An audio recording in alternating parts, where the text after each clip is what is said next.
Bismillahirrahmanirrahim. Assalamualaikum warahmatullahi wabarakatuh. Alhamdulillah, alhamdulillah. Amma ba'du. Yang saya banggakan anak-anakku sekalian kelas 9, yang mudah-mudahan pada pertemuan ketiga kali ini kita diberikan kesehatan sehingga dalam proses belajar mengajar dalam metode daring ini berjalan dengan lancar dan sukses dan dapat dipahami, ya. Kita sama-sama maklum bersama, ya, karena di tengah pandemi Covid-19 kita harus menjaga diri kita dari penularnya virus corona, dan ini pun salah satu bentuk jihad kita dalam melawan virus Covid-19. Dan mudah-mudahan virus ini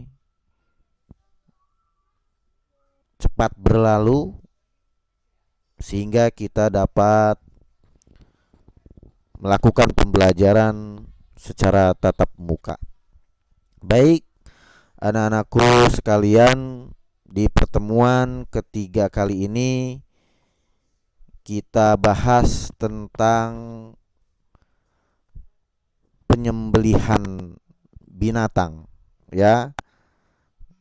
Kalau minggu-minggu yang lalu pertemuan ke-1 dan kedua kita bahas tentang kurban dan akikah, maka pertemuan kali ini yang ketiga kita bahas tentang tata cara penyembelihannya. Namun sebelum kita bahas tentang penyembelihan binatang tata caranya, maka kita harus pahami terlebih dahulu definisi tentang penyembelihan itu sendiri, ya.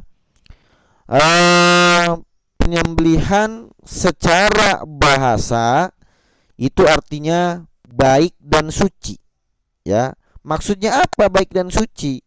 Bahwa hewan yang disembelih sesuai dengan aturan syara, sehingga hewan yang disembelih itu baik dan suci serta halal untuk dimakan. Itu penyembelihan secara bahasa.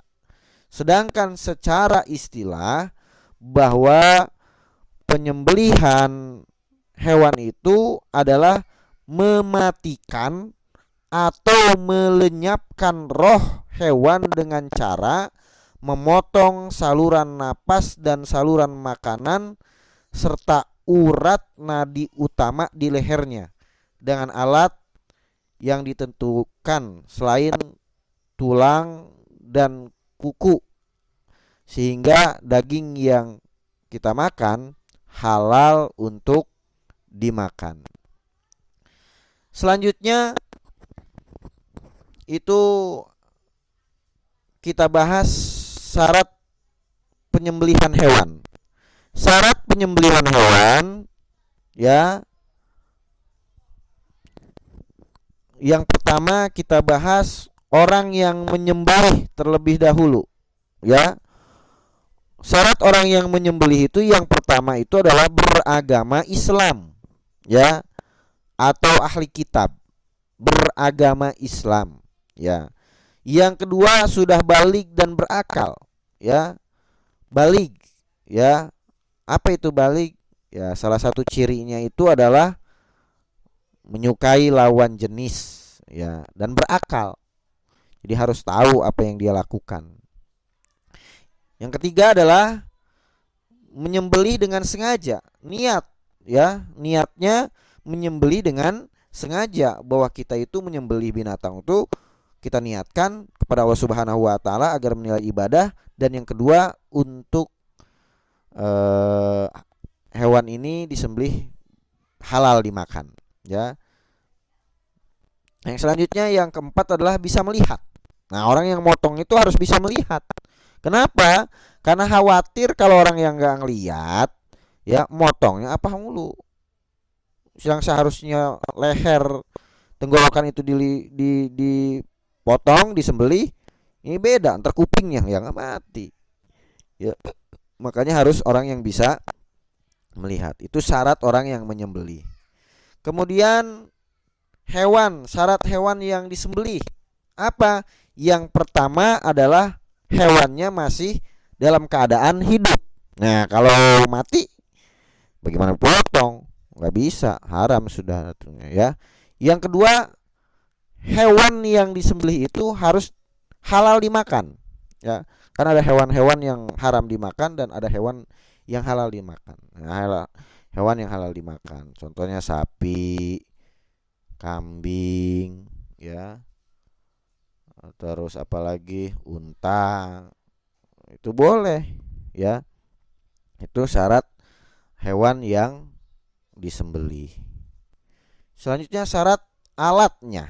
Sekarang tadi orang yang menyembelih, terus selanjutnya tadi yang kedua hewan yang disembelih, yang ketiga sekarang syarat alat yang digunakan untuk menyembelih. Apa yang pertama? Yang pertama adalah benda tajam dan dapat melukai, ya, betul-betul tajam, ya. Terus yang kedua, benda tersebut tidak terbuat dari kuku, gigi dan tulang. Nah, terus yang ketiga adalah benda tersebut terbuat dari batu, bambu, besi dan benda logam lainnya, ya, seperti golok, ya. Itu yang dapat disembelih pada umumnya. Selanjutnya cara-cara penyembelihan. Nah, cara-cara penyembelihan itu terbagi menjadi dua. Yang pertama adalah penyembelihan secara tradisional. Maksudnya apa? Penyembelihan secara tradisional adalah penyembelihan yang biasa dilakukan oleh masyarakat dengan mempergunakan alat sederhana seperti apa? Pisau, golok yang tajam. Nah, biasanya dalam penyembelihan tradisional ini jumlah hewannya yang disembelih sangat sedikit. Salah satu contohnya kemarin seperti kita melaksanakan hari raya kurban. Nah, ketika memotong kurban itu cara-caranya cara-cara tradisional, ya. Dan yang kedua adalah penyembelihan secara mekanik menggunakan mesin dan alat-alat modern.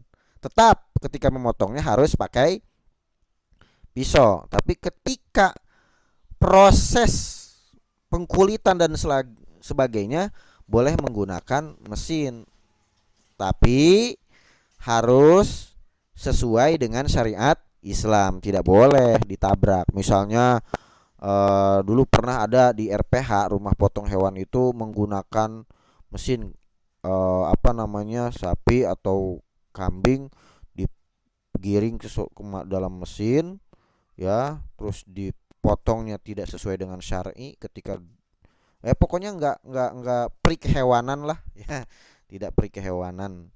Nah, itu tidak boleh. Kenapa? Karena itu juga makhluk Allah. Nah, kita kan dalam ibadah juga harus hablum minallah, hablum minannas, hablum minal alam, ya. Karena bagaimanapun alam itu adalah ciptaan Allah dan kita harus menjaganya. Paham sampai sini anak-anakku sekalian? Ya, mudah-mudahan paham. Itu ya saja yang dapat saya sampaikan. Nggak usah banyak-banyak, ya, karena khawatir kalau kebanyakan dalam metode daring itu agak sulit, ya, tidak seperti tatap muka. Baik, untuk tugasnya silahkan kamu kerjakan LKS halaman 9, ya, dikerjakan itu. Dan mari kita tutup pembelajaran kali ini dengan baca doa kifaratul majlis. Subhanakallahumma wa bihamdika asyhadu alla ilaha illa anta astaghfiruka wa atubu ilaik. Assalamualaikum warahmatullahi wabarakatuh.